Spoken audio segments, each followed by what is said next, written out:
Guess who's back? Back again. Here we are with our fifth session of the day, Marketing and Sponsorship Strategies, which will be moderated by Ankan Banerjee, a professor of sports management in IIS WBM Kolkata.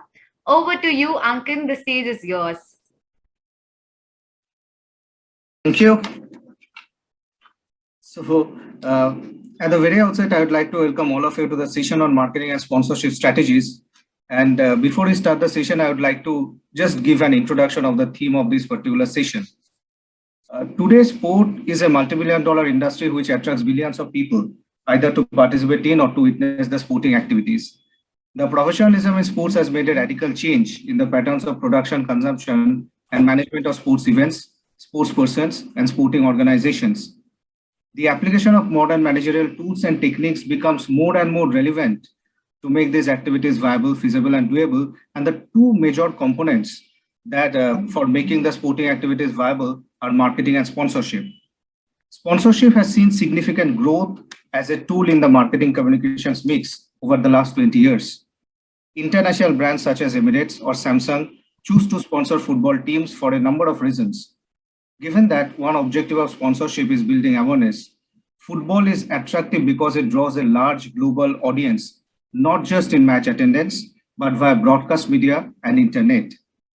This session will focus on how these two components can become primary tools for brands to penetrate the South Asian football market and establish key long-term associations that will build their brand in that region.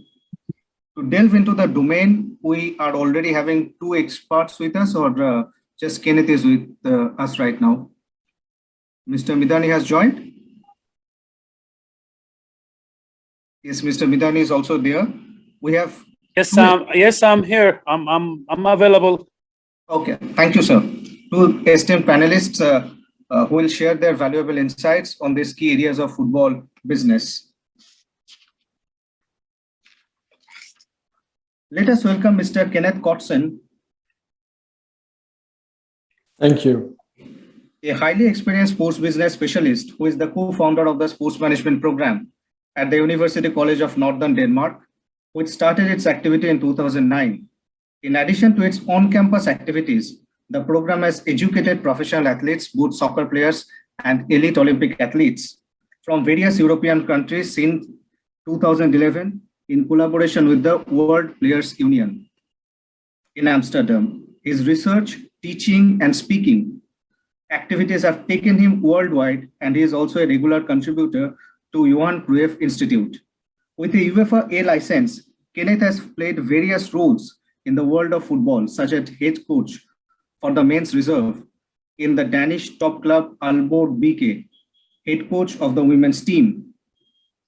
Watson also holds advisory or consulting roles related to professional affairs, leagues, and clubs, and have also collaborated with various athletes at the top level globally, and is currently executive board member and football business expert for the consulting firm Four Nations Football Consulting in Barcelona, Spain.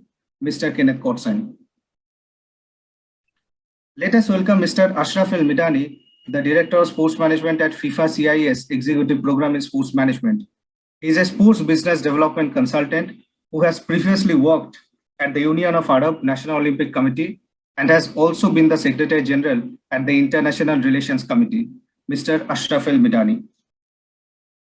Let us start our discussion with this esteemed group of panelists to get the best insights about the marketing and sponsorship strategies in football.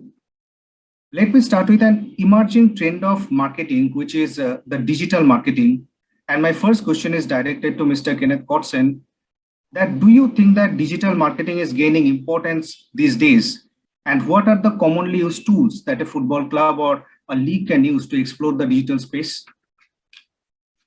Yeah, it's a good and it's a relevant question, and I think digital marketing and its relevance is definitely growing and has been growing over the years, and it will continue to grow in the years to come.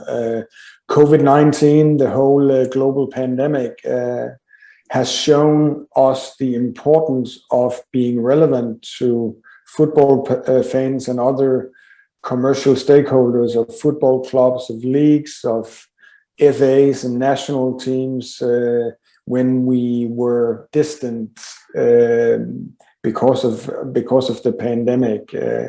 And I think we have seen a huge growth in terms of ticketing being a very digital process in recent years. And I think merchandise sales and e-commerce have followed that path and is also part of driving the digital transformation in football, along with how we process and access media content related to football clubs. I think it's very important for football entities, whether we're talking clubs, leagues or FAs, to continue to build and engage with younger generations. And younger generations consist of digital natives, and they are people that have grown up in a world where things happen with a rapid pace. So I think apps and other systems like that are very important. Football clubs and football entities, they need to realize and emphasize that they have to be where the customers are. They have to understand when the customers consume, how they consume, where they consume, when they consume, and what is unfolded in that process. Because basically also with the increase of behavioral economics in society and expanding into sports, if you understand what stimulates people, and if you understand where customers are, how they shop, when they shop, etc., it's easier to monetize from that process. And digitization is omnipresent in society, and for that reason, football entities cannot live without digitalization. Absolutely. So the football organizations, they have to understand the requirements of the fans, and then accordingly they have to explore the digital space according to their requirements. And also they have to understand the changing pattern of needs and preferences of the fans as well. So considering this particular point, my question to Mr. Midani is, what are the insights that are required to develop an engaging content for the fans, and how to get these insights from the fans?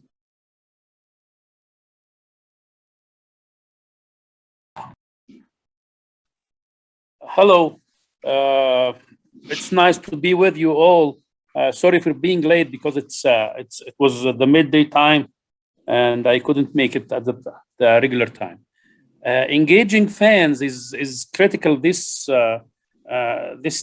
time of this period, because engaging fans for football, especially after the Corona or COVID period, was having a lot of trouble to find a way to source it, to solve the problem of not attending the games inside the stadiums. So the industry now is looking for how to re-engage the fans, how to make the game more attractive, more popular, and this could be a problem for both marketing and media as well. From both sides, activities during the game, before the game, after the game, considered to be the most important elements of attracting the audience or the fans. Marketing wise, we all know that marketing depends on the fans attending the game, media wise, social media wise, interactive wise. So this should be our concern coming few years, to develop a mechanism, participant, for the players, for the attendees, for the viewer in the social media, even for the fans engagement or the followers all over the world, to engage in an active, pro way for attending the games. This should be having more in-depth researches, more in-depth consultation to find or to solve the issue of fan engagement. Okay, so regularly the football organizations, they have to collect the informations about the fans on a regular basis, and they have to collect the insights from the fans before, developing the attractive contents. So the football organizations have to be mindful in using the social media, and they should understand how to engage their fans on social media by creating effective contents. Now, the point is the football organizations not only deal with the fans, but they also deal with the business organizations for various purposes, including sponsorship and other commercial activities. My question to Mr. Kenneth Kotsen, in case of B2B marketing, what, according to you, are the base strategies for the football organizations that can create appropriate business opportunities for them, which is important for their financial sustainability? I think when speaking about business to business opportunities, it's very important to build a bridge between the business to consumer market on one side and bridge the gap over to the business to business market. With that being said, I certainly believe that research and knowledge become more and more important in contemporary football business. I think that one of the future trends will be that most clubs will start also to have people in charge of research, knowledge and development, not only on the sporting side, but also on the business side, because by understanding what drives the engine of professional footballs, that being the fans, I mean, everything gets easier. So in terms of business to business processes, football organizations must always ask what's at stake for who, when, how, etc. And I've been part of studies where we have used, for instance, cluster analysis to gather more information about the driving engine of professional sports, being the fans. So we have created clusters or groups of fans based on similarities. And by understanding more about the fans, it also becomes more relevant for the sponsors, because the sponsors are there because of the fans. The media are paying enormous sums of money to be in football because they know that football is popular among fans globally. And because of that, football can move customers and market shares. So what we saw with our cluster analysis, whether it was in American football or in European soccer / football or modern professional football, we have seen that if we collect more research and data and turn that into processed information, we can also give more to the business to business audience and make it more relevant for the sponsors. And especially those sponsors that are not only there because of kind of more reasons where they support with love, but the sponsors that are there because it's strategic reasoning behind why they are there, and they want value for money and return on investment. So they have become more critical in terms of understanding the fans and their specific target audience and how they can engage with those in the best possible manner. So research and information, knowledge is what I think will be a driving factor in the years to come. So the requirements of the sponsor, the clubs, they have to understand, the football organizations, they have to understand the requirements and how to provide the sponsor the return on investment. And you are basically saying that the philanthropic sponsorship doesn't happen nowadays. All the sponsorship, these are commercial. And that is why the return on investment is something which is the center of the stage in case of the sponsorship, sports sponsorship. Right? Yeah, I mean, you still have to recognize that football is also a local and regional phenomenon, and there are kind of more sponsors in football, definitely, and there will continue to be kind of more sponsors, but with the global pandemic, with more intensive competition in the sponsorship market, whether we're talking globally or nationally, regionally, or locally, you also come up with new requirements for football organizations that they need to be able to articulate and deliver value to sponsors, and especially those sponsors that are not only there because of their heart and the love for the team. Great. And another question to you, Kenneth, that how do you see the role of micro contents like newsletter in this particular regard to make this association stronger, the flow of information from the side of the football organization to the sponsors?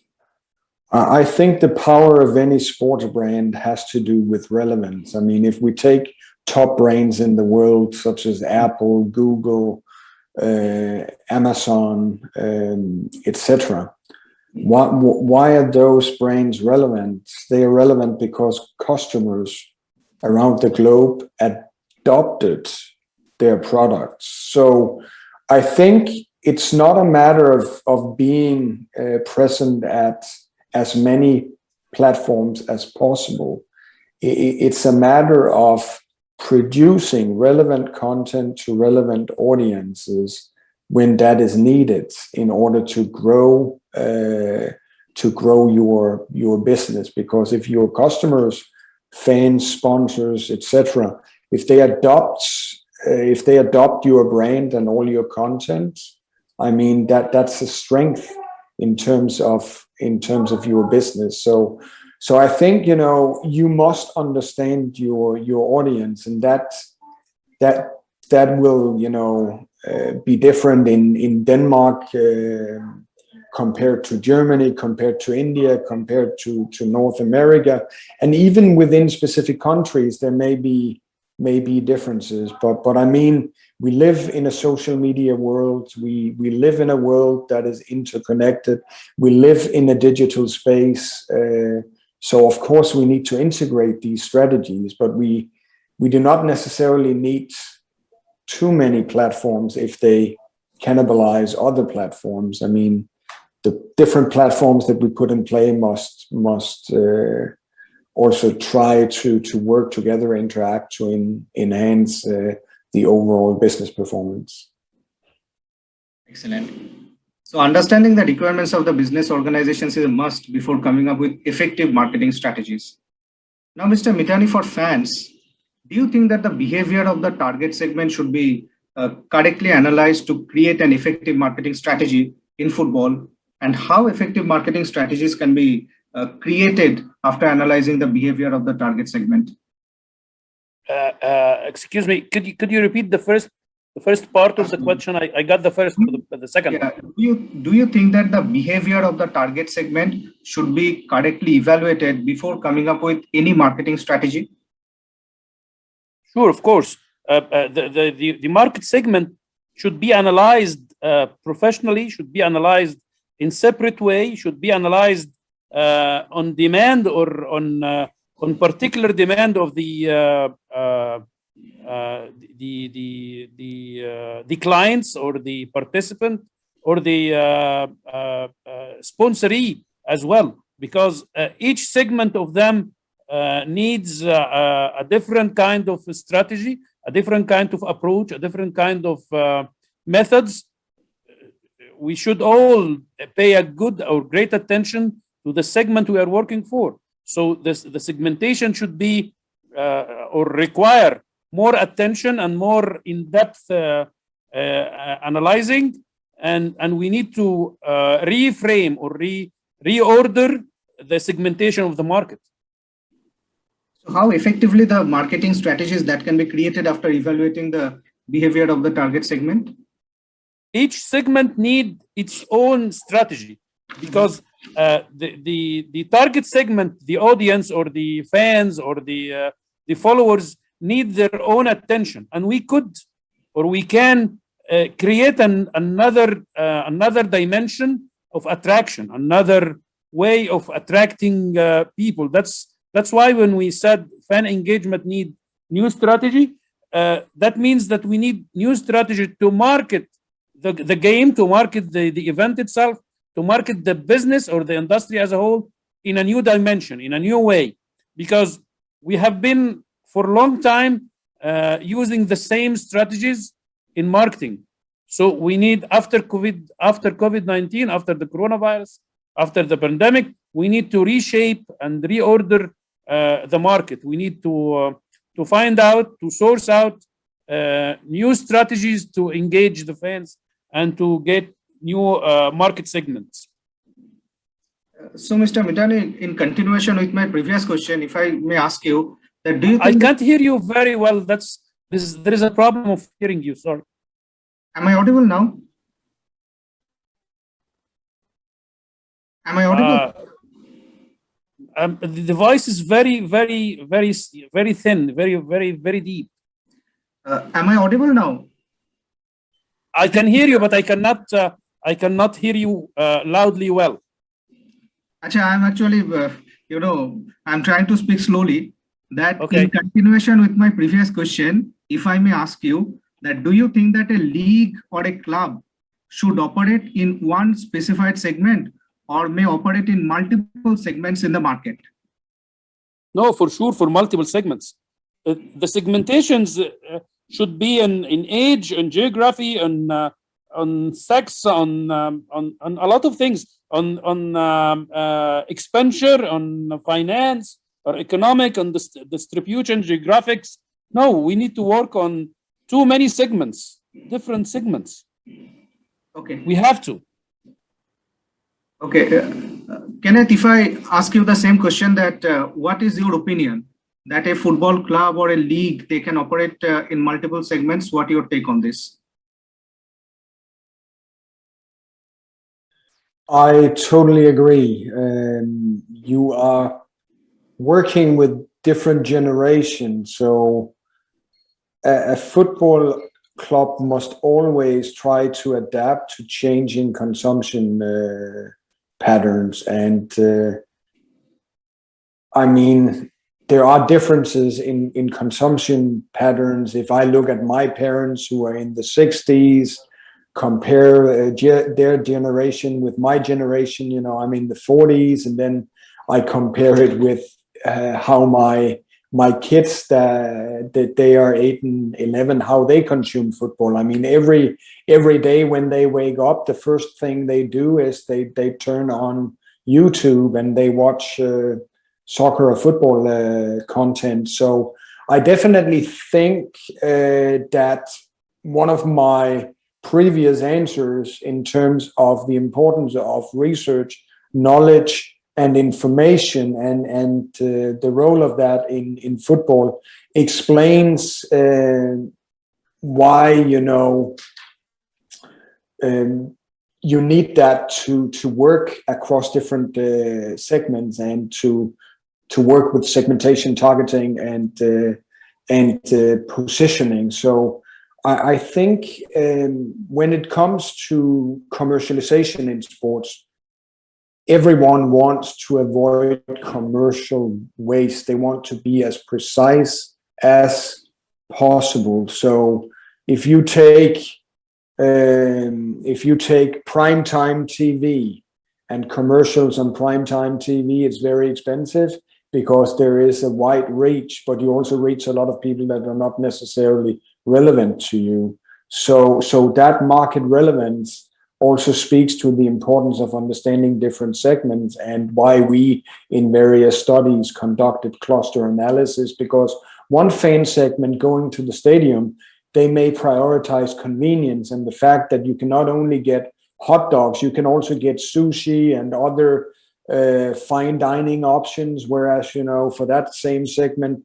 convenience and convenience of parking closely to the stadium is very important.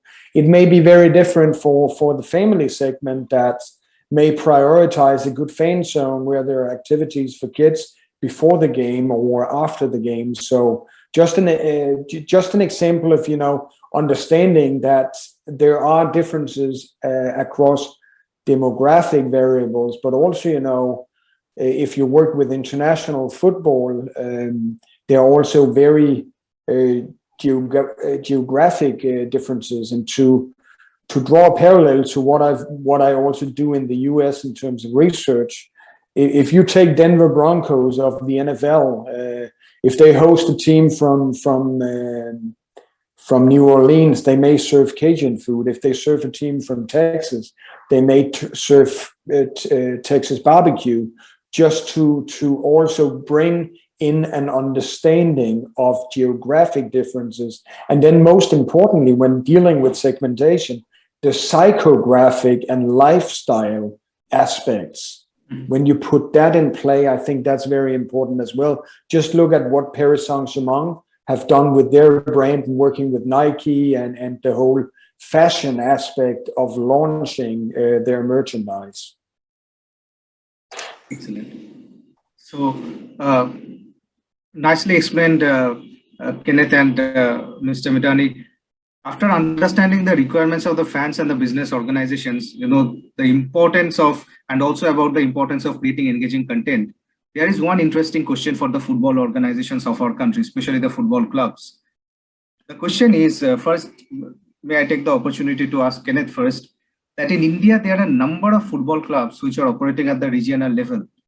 And for them, what according to you can be the effective marketing strategies to create and nurture the fan base within a limited budget? Yeah, I mean, it's interesting when you're working with a limited budget. The audience here will also have to understand that there are differences in terms of governance models across international football. So where I sit and work the most in Denmark, we have a model where you have LLCs, so limited liability companies to manage the risk of professional sports clubs, but we also have mother clubs or association-based clubs underneath the LLCs. And working with the association-based clubs, you are working more with the grassroots and community element of football. You can, there are similarities to other European countries. In Germany, you have the 50+1 rule, and you have all these membership-based clubs there as well. But my point here is that if you are working with clubs with a limited budget, community development is crucial. Football is the best show in town in many countries and cities around the world. It is the most popular sport in the world. But how do you get to this situation? I mean, for instance, I'm part of the auditing body of MCA, European Multisports Association, or Multisport Club Association, and just look at many of the European multisports clubs and how they have created a community relevance over the course of time. So of course, segmentation, targeting, and positioning is important, but if you think about corporate social responsibility and sustainability, and you bundle that with community development, or using football as a platform for community development, you are working with what I would call some very important pillars of society today, and sport is always a reflection of the surrounding society. So agility and capability to adapt to changing market mechanisms is of course vital for business success. And if you have that limited budget, if you create a community involvement and use football as a platform for community development, you also build relevance around the value of CSR, the value of sustainability. And because it's important in society, it's also important for a lot of corporations. I mean, back in the 1960s and 70s and 80s, when corporate social responsibility began to increase its speed at corporate agendas, we have seen since the 1990s and especially 2000s that it has also become very prominent in the sports and football world. Now sustainability has taken over to add to that space. So I think working with these concepts, that's a process that proves to be relevant in terms of driving business success, because it's important for the surrounding community and society, and also for corporations. And then you will get the sponsorship support needed. So within the limited budget, first they have to focus on the community and the developmental activities as a part of the CSR of the club, and eventually they will get the sponsors. So that should be the marketing strategy when they are working within a limited budget. It should be part of it at least, yeah, because if you don't have a strong brand, how do you create the relevance? So Absolutely. I mean, you don't create a strong brand overnight. You don't do it in a couple of weeks or in a year. It takes time. It's just like talent development in football. Often the result is shown after 5 or 10 years of consistent and persistent, Right. coined around, of course, effective strategy and execution. Right. Coming to sponsorship, Mr. Midani, in sponsorship segment, am I audible, Mr. Midani? Excuse me? Can you hear me? Very poorly. I'm trying to be slow. In sponsorship segment, do you see the flourish of fintech, e-commerce, gaming industries? And do you think that they are replacing the traditional sponsors? For sure, modern ways and modern strategies on the last era or the last 10 years is something completely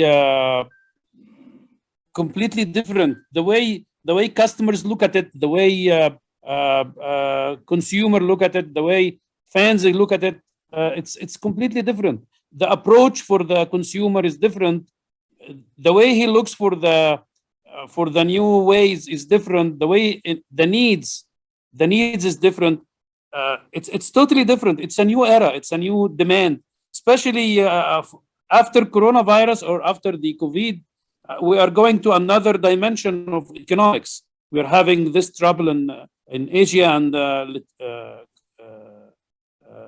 on this part of the world. So it's there is a disaster in the economics. There is a disaster in the supplying.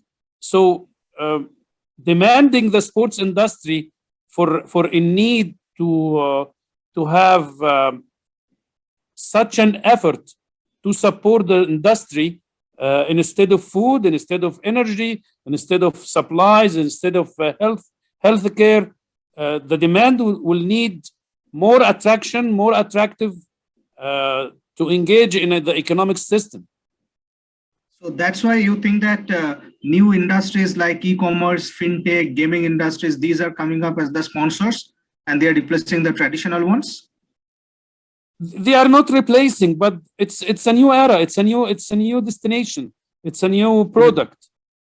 There is. I don't think that there will be a replacement. I don't think so. There will not be a replacement. It will go together. It will go together. So for these new sponsors, new kind of sponsors or industry segments which are coming as the sponsors, what are the KPIs, key performance indicators they are mainly looking at? This fintech or e-commerce or gaming industries, what can be the possible KPIs that they are looking at? The most important thing, as Mr. Kenneth said, that we are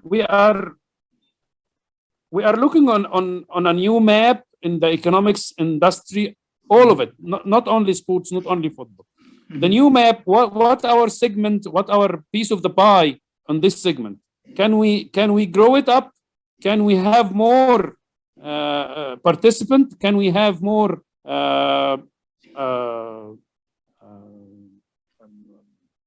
investors? Can we have more partnership? What can we have to provide for the producers? What can we have to provide the supply chain at all? I think sports, especially football, have the opportunity to participate in the investor's mind, on the investor's set of mind, to open up new doors, to open up new segment, new areas for distributing their products, for solving the problems for their supply chain, for solving their problem to distribute. So if we produce the football or the sports as a whole as a solving problem for the producer, I think we can manage it. Right. Uh, so sponsorship is and will always be an integral part of football to make the activities of the football organizations There is financial no sponsorship anymore. There will be always a partnership. It's a partnership. partnership, not a sponsorship. No more sponsors. Right. So, Kenneth, if I can ask you that, how do the sponsors or the partners they evaluate their ROIs, return on investments? What are the possible parameters? The most important parameter is their end up distribution for their product. How much they sell, how much product they sell, which new area they are going in, where the football match taking them to. This is the KPIs. This should be the KPIs. The distribution, the sales for at the Okay, end of the game. excellent. Yeah, If I can ask you the same question. yeah. If I may supplement here, I think that as we talked about earlier, there are changing consumption patterns. Um, you know, those changing consumption patterns must work in relation to the organizational capabilities. And I think gamification is very important to enhance fan engagement, especially when dealing with younger generations. So that's just one example of contextualizing your business approach into a contemporary or modern day football business relevance. But always when we deal with evaluating sponsorship measurement parameters, I think it depends on the context and it depends on the objectives of the sponsors and how this interacts with the rights holders, meaning the football organization. And today we see, of course, the return on investment being subject to quantitative measurements in terms of exposure. But I think it has to go beyond that, because this is not only a matter of return on investment, but also, how can you measure return on engagement and return on objectives? I mean, can we co-create or co-brand ourselves in collaboration with commercial partners in a way which holds positive brand transfers?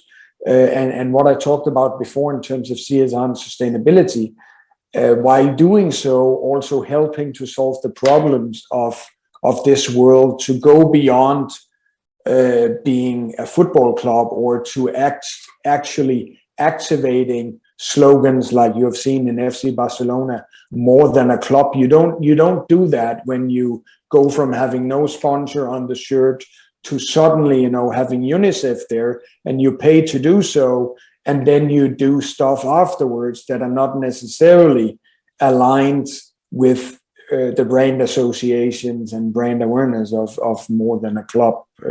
So you always need to be strategic about that. And the strategic measurement is a matter of your own reality. And if you want to change your own reality, recognition is the first step.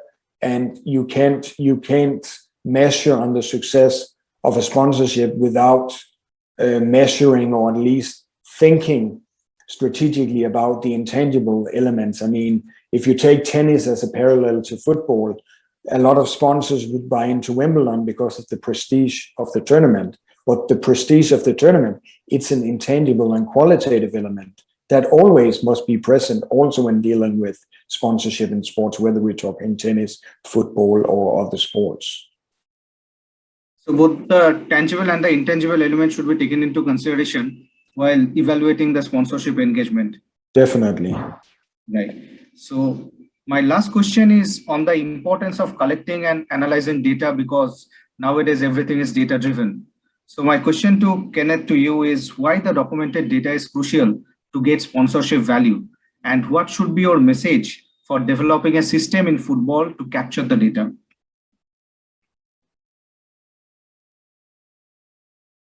Yeah, I just needed to unmute here. I think it's a very relevant question. And I think it should cover both you know, the business data side, but also you, as a football organization, you should also try to be innovative to see if you could integrate the sporting side, such as integrating tracking and other performance data into sponsorship inventory. I did some research with Professor Daniel Rascher from University of San Francisco, where we looked into how tracking and performance data have influenced the football world over the years. And we looked at the interesting recontextualization opportunities linked to how technology and data can construct a meta layer that can emphasize the importance of co-creation and co-branding due to the application of technology and data in the performance related side of sport, but try to make that an integral part of the business side as well. I don't know if you guys remember, but back in 2010 during the FIFA World Cup, Castro tried to creatively activate their sponsorship of Cristiano Ronaldo through a performance index. And that's just one example of trying to blend the sporting and the business sides of football club activities in a brilliant way that is relevant for the fans, while also having positive brand transfers or connotations over to the brand side, and what Castrol does in terms of the symbolization of the value of its products. Excellent. So, Mr. Midani, if I may ask you the same question, that the data-driven system that should always work in the performance system, or do you believe that that should also be directed to the business? I think this should be to the business. Each business is different than the other. So it should be related to the business itself. It's business to business. Right. We are almost at the end of the session, and before we conclude, may I have the concluding remarks from our esteemed panelists, starting with Mr. Midani? I couldn't hear you well. Sorry. I'm saying that we are almost at the end of the session, and before we conclude, yes, I would like to have concluding remarks from our esteemed panelists, starting with you, Mr. Midani. Conclusion is, conclusion, first of all, we need to find out, to sort out a way to define the new category of the fans, category of the segmentation of the fans, the new category of followers. Nowadays, there is a big difference between fans and followers, between the audience attending on the stadium and on social media and TV. So we need to classify each kind of followers. I think secondly, I think there may be some network problem, Mr. Midani. Connectivity problem. We can't hear you properly. Can you hear me now? It's better. I think we need to classify the segmentation of the fans, the followers, attendees in the stadium, the attendees on the social media and TVs and so on, because each of them need a different kind of strategy for engagement. That's one. The second, we need to classify the new roles of the producers, the partnership with the marketeers, with the producers, because new segment of buyer, new segment of consumer after the COVID, after the war in Russia, and so on. So the new economic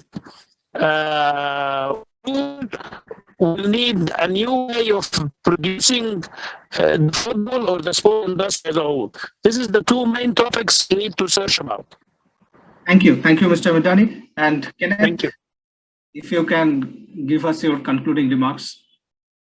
Yeah, I think in terms of digitalization, it's definitely here to stay. And I think when we talk about return on sponsorship investment, it also speaks to the connected world that we live in. You know, football clubs, football organizations should be where the customers are. They should invest in applications that makes it more agile, easier to send tickets, to exchange ideas and other stuff. And then I think part of my research was built about around what I call hybrid branding activities, and by the introduction of technology and data, we have so many hybrid opportunities for branding activities and commercialization activities. So the sky is the limit, but it's a matter of finding the right systems. It's a matter of not working in silos, but working in an interconnected way, because that's what the younger generations of fans what they grew up in. So I think that's very important to maintain the relevance of football. Not saying that there's a threat to the relevance of football, because it is sport number one in this world. And concluding, thank you for having me, and thank you for an interesting debate and some intelligent questions. Yes. At the end, I would like to say that this was a pure sports marketing, session class, where we discuss about the segmentation, where we discuss about the fan engagement, digital space, where we also discuss about the sponsorship, the evaluation of the sponsorship, data-driven marketing strategies, all the important aspects of marketing that we discussed in 1 hour. And a big thank you to our panelists and for such engaging and insightful session on marketing and sponsorship strategies. And I'm sure that this discussion has given us a new direction of how to market Indian football effectively and how to make it financially sustainable by applying the strategies of marketing and sponsorship. Thank you so much. Thank you for all of your insightful session on marketing and sponsorship strategies, Ankan. Thank you to all our panelists as well for their valuable contribution. We'll be back shortly with our next session, which is on data-driven decision